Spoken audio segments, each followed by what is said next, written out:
Welcome to the Thinkers Podcast. I'm Justin McCord.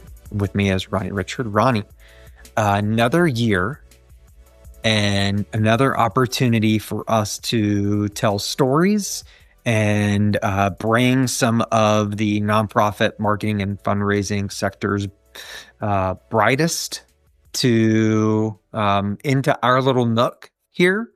And so I think this is our first episode for 26, right? It is, yes.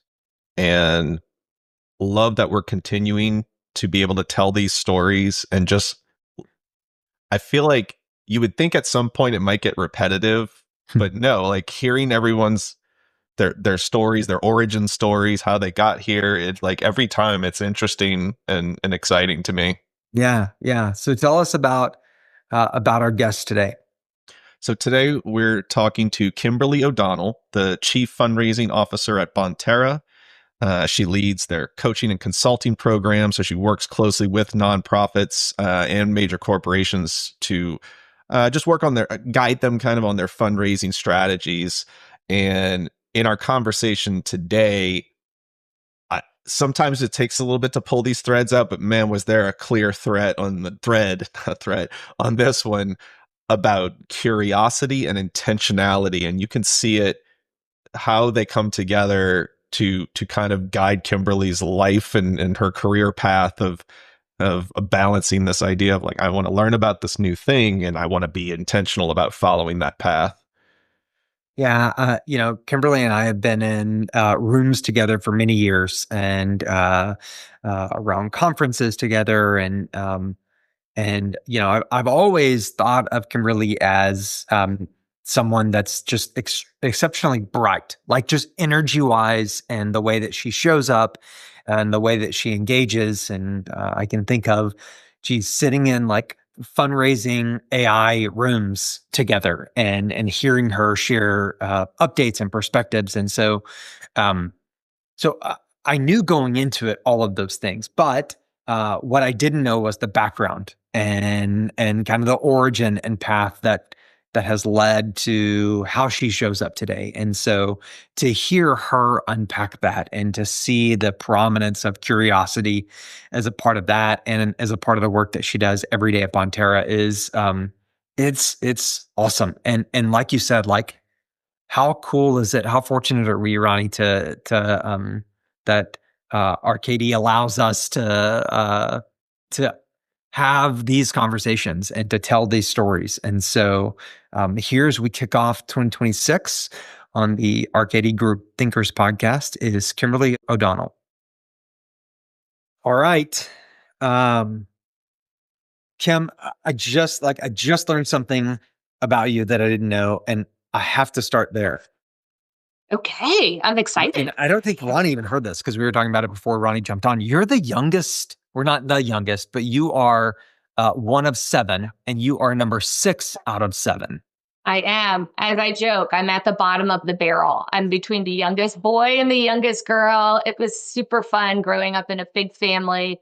You learn to get along, right? And I think that's in part how I fell into working in the nonprofit sector as well. But like, I get the learning how to get along with people part, but like I had to connect the dots for us there. Like, how did that prepare you, and or was there a direct connection from your family into the sector? Oh, total direct connection. My parents were both avid volunteers in many capacities.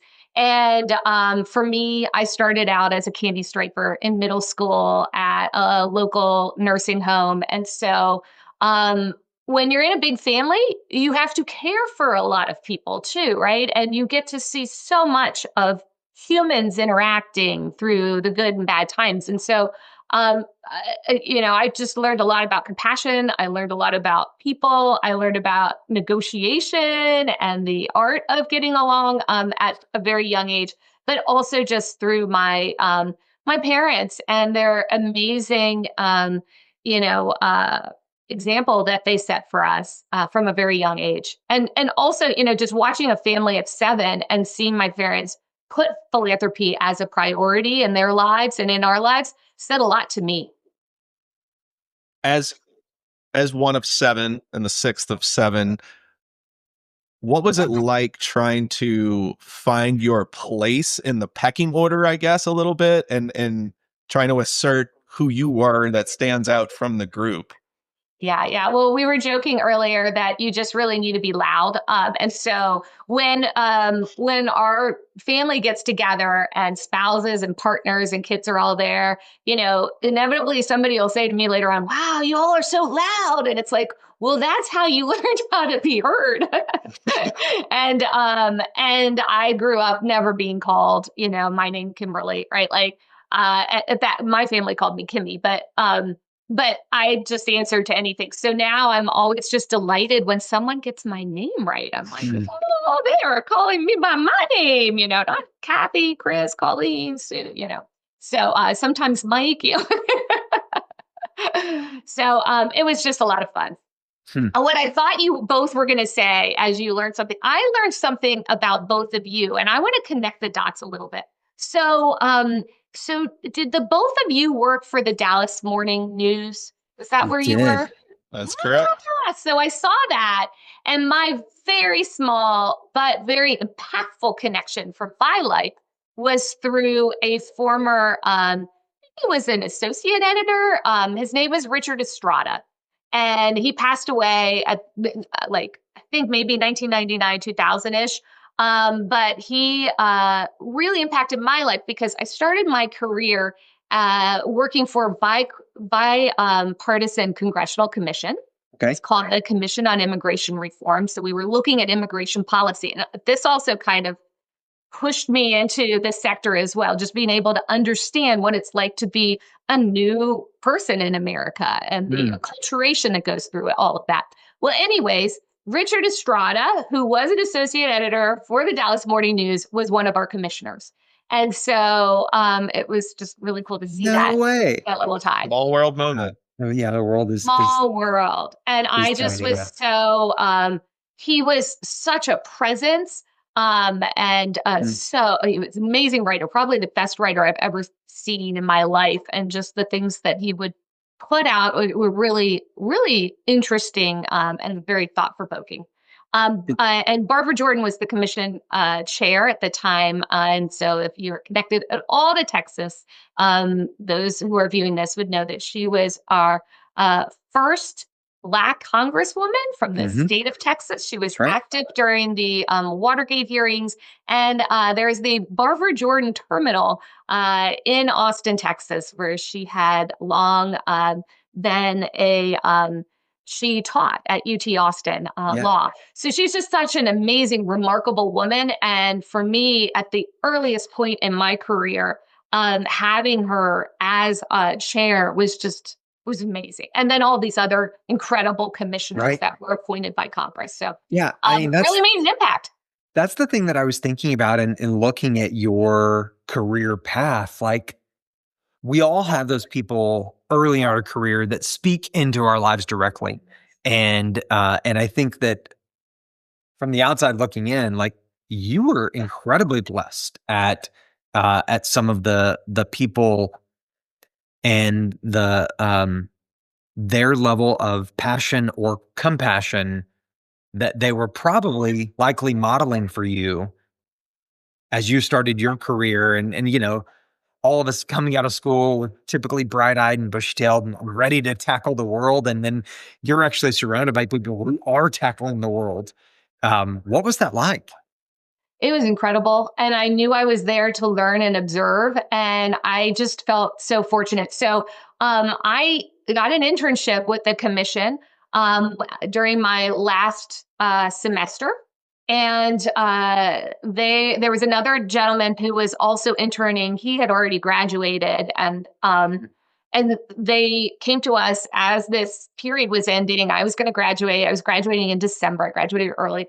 And they said, look, we have one position available and you can apply for it, but we have to post it to everyone else. And so I applied for it. I think 250 people applied for it. And it's not to say that I'm great. I just feel like I was very fortunate that they selected me for that role. And Everyone who worked there was on detail from different agencies. So we had representatives from the State Department, from Health and Human Services, from all these different places. And so I was able to see at this, at the starting point of my career, what it was like to work in the government, work with these different agencies, really think about a social issue such as immigration, which continues to be a hot button topic in this day and age. And also, so my job, I was helping plan public hearings around the country. So I was able to set up events at Ellis Island, and we did a memorial service for Barb Jordan at the Kennedy Center. Like all these amazing places, I was able to go and tour and, plan the meetings. And I also helped with media. And then I also helped write some of the briefing papers and some of the final documents. So, so it was incredible. Now, at the time, I thought I wanted to go into politics. And so this was also just a great starting point for me. What I learned was that I didn't necessarily want to go into politics. I wanted to go into people. I wanted to work in the social good sector and make a difference. And my next job was, it all started because I went to a volunteer center and I said, hey, I want to start volunteering. I'm working at this job. What opportunities do you have for me? And the executive director of the volunteer center said, well, you know what? We are starting a new development committee. Do you think you'd want to do that? And so I thought about it and I really took it seriously. Like I was applying for a job or something. I was like, what do I want to do with my volunteer time? And I joined this development committee and oh my gosh, did it take off. Like I loved it. I am still friends with some of the people that were on that committee almost 30 years ago, 20 some years ago.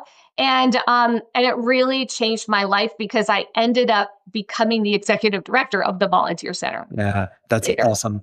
It's a fascinating transition. And you said something, and I want to come back to it because, Kimberly, there are listeners of ours who don't know what life looked like in the 90s and what life looked like in terms of applying for a job in the 90s. And you said, you were one of a couple hundred of folks that had applied. What did applying for a job look like in the early to mid 90s? Like, how nice was the paper that your resume was on? Exactly. You had to have very good stock paper. Yes, you had to type that sucker up and needed to look good. We didn't have spell check back in that day. I don't think like it was way. We didn't even have the internet at that time. It was just getting started. And email was just getting started. So you would mail those suckers in. You try to make them beautiful. Mailing nice paper. We snail mailed them in.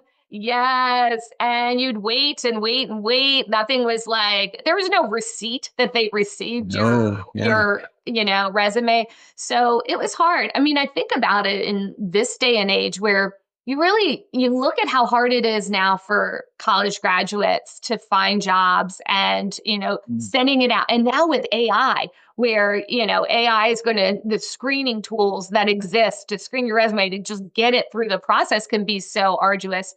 It used to be you apply and wait, and maybe you'd get a letter back in the day like, thank you, but no thank you. But I feel like even in this day and age, it's equally as long and daunting.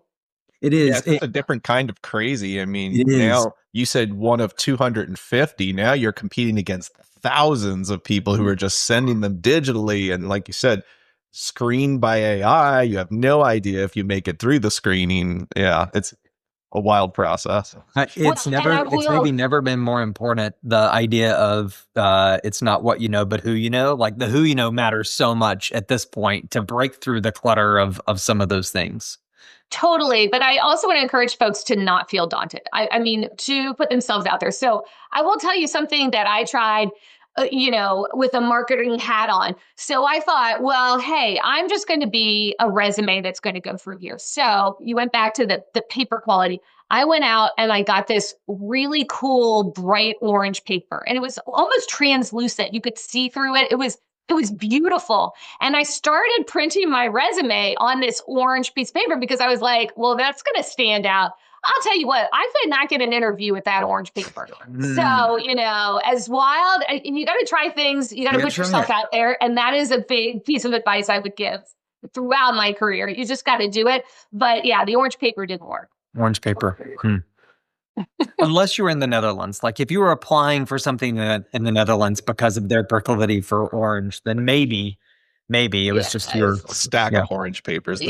Yes. Well, it might have worked in this day and age. What is the movie that is out right now where folks were with the orange ping pong ball, right? Marty Supreme. Yep. Marty Supreme. So it might have gotten some relevance here and now. Yeah. I would love for someone to attempt that application process now. Like, let's mail some nice paper and see what happens as a test. Okay, well, we know that there is far less snail mail that is going to people nowadays. Right. So that might, but you would have to, they would have to be in their office, right? Yeah. So you have to, you got to line up, you got to do your research. Physically get it to them, but you do have a better chance of it getting through for sure. Yeah. So you move from the government politics side into this executive director role at Volunteer Alexandria, and then from there the marketing, fundraising, development side starts to take off. Was that a series of intentional decisions, or was it a series of like opportunities and doors that naturally happened? Good question. I would say a mix of both. I am a curious person. I just want to learn new things. And so it's funny. There are people who want to be highly skilled and they go into a job with, extreme knowledge. You would want your doctor to be that way. For me, I feel like you could just give me a role and I'll figure it out. I'm going to get in there and I'm going to figure it out. And I love tackling something new. And so that was really my career trajectory was, wow, this sounds neat. Let's get in there. Wow, let's do this. So I was pretty scared. I became an executive director of a nonprofit at age, I think I was like 25, or maybe I just turned 26. It felt young. All of the people that reported to me were older than I was, right? I'm now responsible for fundraising. I've got to lead this organization. And as a volunteer center, you're connected to literally hundreds of organizations. Mm-hmm. So I just stepped into, I had some mentors who said, you can do this. We've got your back. The former 2 executive directors had endorsed me and were helping me. And so I felt like I was well supported.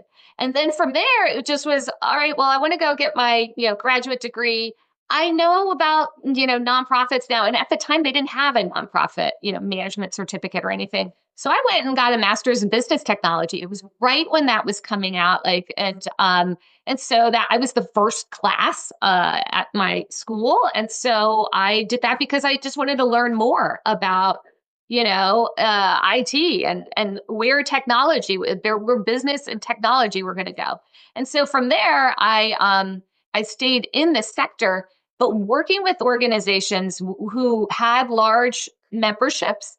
Either of charities who were directly involved with philanthropy or who, then moving into nonprofit tech, who were working sort of at the cutting edge of, new for the sector and innovation for the sector. And I loved that. And so to circle back to how did you get into marketing and fundraising and all of that? I believe that sales, marketing, and fundraising are all the same skills. You're going to use all the same skill sets. I would argue that fundraising is more challenging because, you're not getting a physical thing as a result, but you're going to get so much more. And so I just feel like that skill set is something that is intuitive to a lot of people. But when they hear fundraising and you've got to get something and, you've got to raise money and we're not going to get back anything physical in return, I think that's where people get stuck because your donors receive so much more in return than any physical thing could potentially give them. I want to come back to, you just mentioned that this idea of being curious and how that's sort of driven you into different roles. If we fast forward from Volunteer Alexandria to today, what are you curious about? What's the next thing that's driving you right now? Oh, I am fascinated with the times today. How about you all? I mean, I am sitting on the edge of my seat. This is a transformational period in our sector, and I can't wait to see what is next. I'd be remiss to say that AI wasn't driving a huge amount of this, and the federal funding changes and the administration. So there's a lot of fear that is out there around where fundraising is going and where just funding in general and where organizations are going. But what I would say is we're a really resilient sector. We've gotten through so many other times. And if we could just change our mindset from fear to excitement about what is next, boy, there is so much more that we can do. And so I sit on the edge of my seat wondering about how we can do more better, how we can deliver more impact in ways that are very strategic and purposeful, and how we can make a nonprofit leader, a nonprofit marketer, a nonprofit fundraiser, maybe even our donors, our supporters, all of our lives better and easier as we go. And when I say that, I mean not making it just so hard to do so many things. What do you think is at the root of that acting in fear or leading in fear? Like, what do you think? What are the driving forces that sit there? Yeah, there's been a ton of research on it, so folks can go. But I would say at the core, to answer your question, is that fundraising and nonprofit folks are afraid of misusing those precious dollars. Now, one, it's the donor dollar, so you're so worried about that. But the other part is that we're just afraid of misusing those dollars because we know that they're scarce.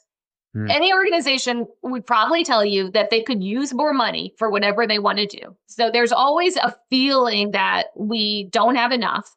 There's scarcity factor. And then two, it's just that we're going to do something wrong. Now, that is not how it operates on the other side in the for-profit world. Like you are motivated to take risks. You know that you have to. Your investors want you to. But here on the nonprofit side, we're afraid of it. And so one of the things that I often will advise folks to do is to set up an innovation fund. Talk with your board, set up an innovation fund, let it be known to the world that you have this innovation fund for testing and learning new things. And then get out there and test and learn and A/B it, see it, like go for it. And what I think can happen, or what I've heard, is that organizations, employees, your nonprofit staffers can then feel more empowered to try new things.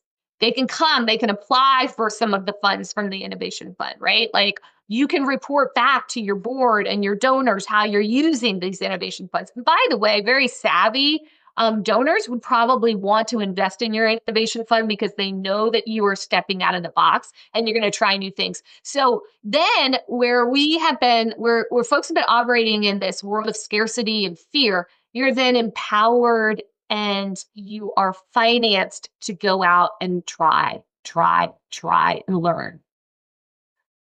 That's so well said. The scarcity mindset, it can really hold you back. And I love the idea of creating an innovation fund so it's known that failure can happen and it's not, it's not a penalty. It's not a bad thing. Like we know there's a chance and a risk at this. Going back to the idea of AI and that fear and uncertainty around it, Bonterra, you just came out with a report about AI readiness. Yeah. And I wanted to ask you a little bit about, as you dug into that, some of these ideas, what were some things that stood out in that report? And like, what was the biggest takeaway you got from it? Yeah. So some of the things from Bonterra's AI readiness report were around folks' comfort with using AI. People now know that they should be using AI. It is the future. And over the last year, there's been a huge uptick in use. We do have some stats that we can share with you on usage and how people are feeling about it.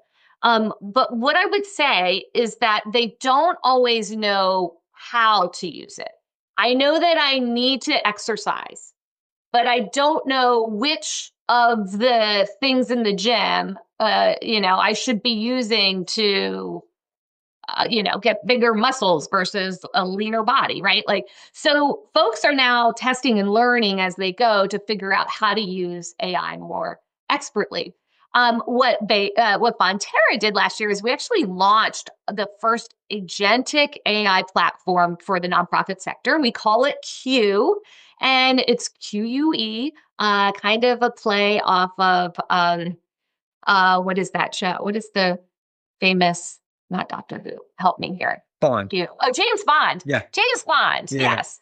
So it's a play off of James Oh, Bond. by the way, I love that you said Doctor Who. Like, I don't want to lose the fact that you said Doctor Who somewhere in there, because that speaks to me and many other listeners that there are other Whovians. So I'm sorry, go ahead. Yes.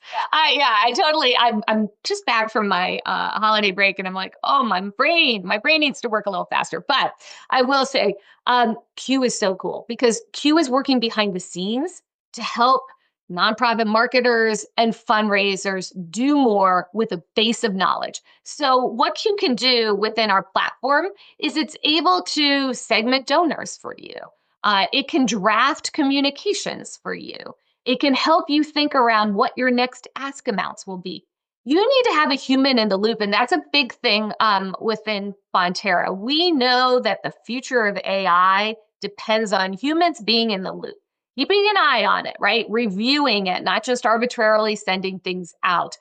Beginning to train your AI tools to have your voice, to be able to show the impact that you're making. All of those things are critical. You've got the human in the loop. But what it's also doing is it's bringing a coach in with you. So I lead a team of fundraising and engagement coaches that are working across the country one-on-one with nonprofits. These are humans who are helping nonprofits around strategy, how to market more strategically, how to fundraise more strategically, how to increase their major gifts. They may be working with them about what to say to major donors or what your acknowledgments look like. And so as we built Q, we actually had a team of our expert fundraising coaches who have literally worked with hundreds and hundreds of nonprofits and collectively thousands.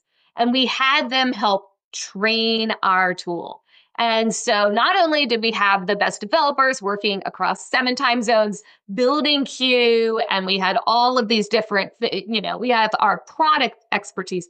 We actually had fundraisers who were in there training and helping our product team really build an AI agent that is extremely strategic and can help organizations make a difference from the first time that they use it. I think a part of the, for me, a part of the antidote to scarcity is curiosity.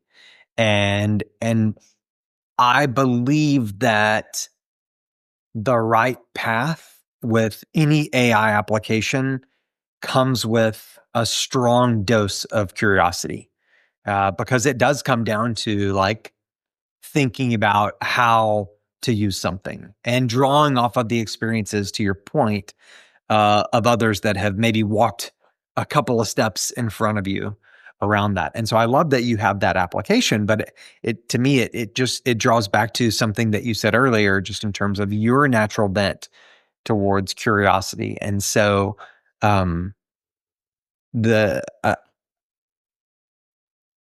curious to what extent you think of curiosity as a muscle within leaders or not.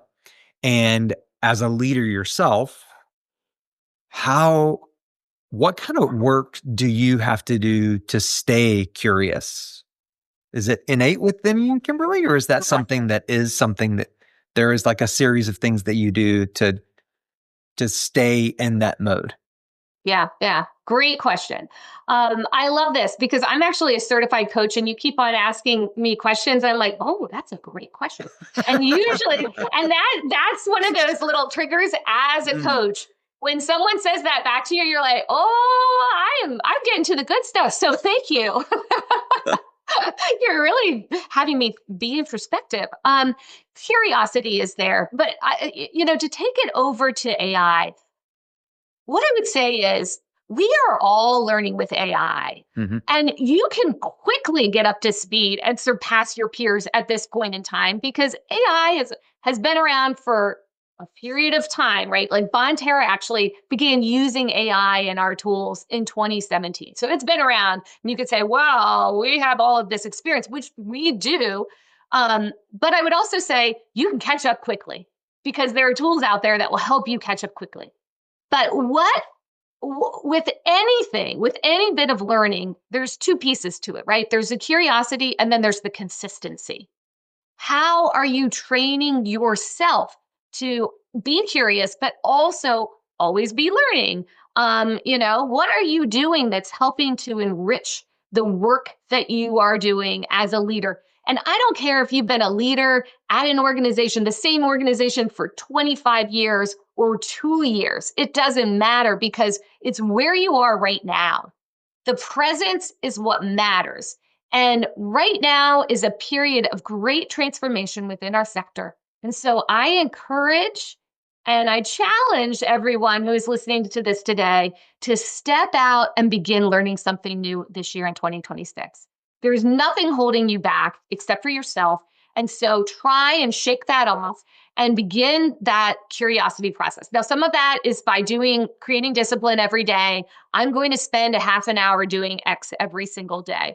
Look, when I wanted to get healthy about, I don't know, probably almost 10 years ago now, I told myself, I'm going to go out and I'm going to walk every day. I don't care how much I walk outside. It might be 10 minutes. It might be 45. And I'll tell you what, I've been walking every single day since. So it's creating that muscle, whatever muscle it is that you want. You just got to do it. And you just create that time and you force yourself a little. One thing I've noticed about people who are driven by curiosity is that they often pick up fun, different hobbies and things. They're always trying to occupy themselves with things. So what is it that, besides walking, as you just mentioned, what do you do when you're not, in the office mode and work mode? What do you do for fun, for just to scratch that curious itch? Yeah. So I have to laugh because if you had asked me, 5 years ago, 8 years ago, 10 years ago, I would be asked that question. And in my head, I give a good answer, but I also was like, hobbies. I am a single mom with a career and I am trying to do like my very best at these two things. I don't have a lot of hobbies other than like making sure my house is clean. And seeing my family and calling family, right? Like just existing. My children are now in college. And so my hobbies are going to see them and being present in their lives, right? My son plays lacrosse. So I want to go see him, my daughter, and they're in different states. They're pretty far away. So it's intentionally being there for them, showing up. And so I love that. I mean, I could tell you, I love stand-up paddleboarding. I love, going to breweries and listening to live music. And I love all of that. But I would say my biggest hobby right now is finding quiet, peaceful, focused time for myself, a little bit of home renovation and with my partner, right? But really trying to get to my core being and that great sense of peace that I know, I can have. It's not a balancing act. As a single mom, a career woman, everything you would hear, oh, you got to balance it. There's the balance, the 50-50, I just never found existed. But what I do find today is that I can be very present and intentional in how I live. And I only have so much more time one-on-one with my kids, right, before they go off and they have their own careers. So I'm going to put the phone down. I'm going to put the work down. And this past Sunday, I was at the Steelers-Ravens game with my son, and I focused on that moment. How about you all? How are you finding your intentional moments? That's I think precisely where Ronnie and I both find ourselves now. I'm a half step behind you. So I've got two high schoolers. Ronnie is a half step behind me because he's got One high schooler, one high schooler, one middle schooler. But it is the same thing. It is, you find ways to occupy yourself, but basically, the same way that I think curiosity can be a superpower, I think intentionality can be a superpower, and it's one that or a super muscle. And so I think being intentional with the time with those around you um, is exactly what this life is about. And I think it makes you a better spouse. It makes you a better partner. It makes you a better parent. It makes you a better leader the more that you try to be intentional with those around you. Not to the point of sucking the air out of every room, by the way. Like that's not that there is a line that like it goes too far, but finding ways to you know allow yourself to be interrupted by your kiddos or by your friends. If it's 11 o'clock and that's what time my oldest wants to unpack his day, I got to work myself up for it, but it's worth it every time. And so I think intentionality as a super muscle is something that I find myself more and more trying to focus on. I learned a big lesson. My daughter was a cheerleader in high school. And I thought I was being like so savvy. I had my laptop on my lap, at a game, and I'm working and I'm watching the game, and I'm working and I'm watching the game. All great. Because I'm there, I am present. And then later on that night, my daughter was like, Mom, all of my teammates were asking, whose mom was the one with her laptop open the whole time with her head down, cranking away. I wasn't there as I should have been. Yeah. I missed her 5th birthday because I was at a conference speaking, right? Like I did those things and I certainly juggled it and I see it. I missed her birthday one year and then I did not do it again. Yeah. It meant something to her. It might not have meant something to another child. She was 5. She had a very happy birthday, but she will point that out to me at, age 19 now that I missed her 5th birthday. And so those are the things that you just learn along the way. And we make mistakes. Yeah. We make mistakes. We make mistakes as people. And so I think another part about intention, oh, can I say it today? Intentionality and curiosity is also the fail fast, or at least absorb and reflect on your learnings. Don't beat yourself up over it, but truly think about what's important. And we can carry that over from our personal lives and our hobbies and our loves, but we can absolutely carry it over to the work that we do. Of course. And in this day and age, in 2026, now more than ever, we need to be focused on some core things. One, upskilling not just ourselves, but our teams on AI and the real practical ways that you can use it. And that continuing to hone that muscle. And there are ways and strategies that you can do it as managers. That's one. 2, it's just testing new fundraising tactics. Because there are plenty of those things. Ben Miller and I did a session, which we called More Than AI. I think it was at AFP this past year, around all the other things that you can do beyond AI right now to up your fundraising and marketing game. So there's that. But there's so much that you can be focusing on right now. How to help your workforce, your teams really feel connected to your purpose and become more high performing. There are some great tactics for that as well, because you can have all the tools in the world and still not be a high performing team. And that exists within many organizations. You could say, oh, well, they're a new organization and they're just going to start. No. Then you got these very, what's the word I'm thinking of? Just very large charities, tenured charities, big name charities that are also struggling with some of the same challenges. They're very hierarchical. They need to cut through some of the red tape. They need to test and learn more. They need to, really come together as departments cross-functionally. So to just kind of circle or put a point on that is it's about learning and adopting and going for it, right? Going for it.